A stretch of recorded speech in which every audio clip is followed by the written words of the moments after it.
Colon cancer যদি শুরুতে ধরা পড়ে যায়, ট্রিটমেন্ট করলে অবশ্যই ভালো হয়। কোলন ক্যান্সারের ট্রিটমেন্ট কি? কোলন এবং রেকটাম ২ টা মিলে কোলনের অংশ মানে এটা বৃহদান্ত্র বলে।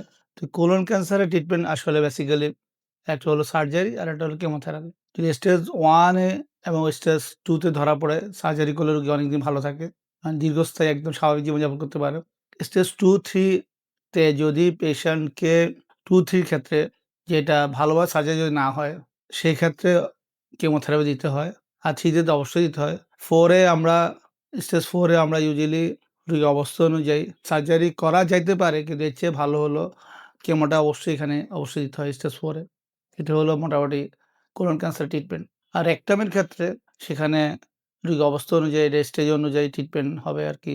এবং রোগীর পারিপার্শ্বিক অন্য রোগ যদি থাকে সেগুলো আমাকে মাথায় রাখতে হবে। তো সেক্ষেত্রে সার্জারি, কেমোথেরাপি, রেডিওথেরাপি ৩ টেই প্রয়োজন হয়।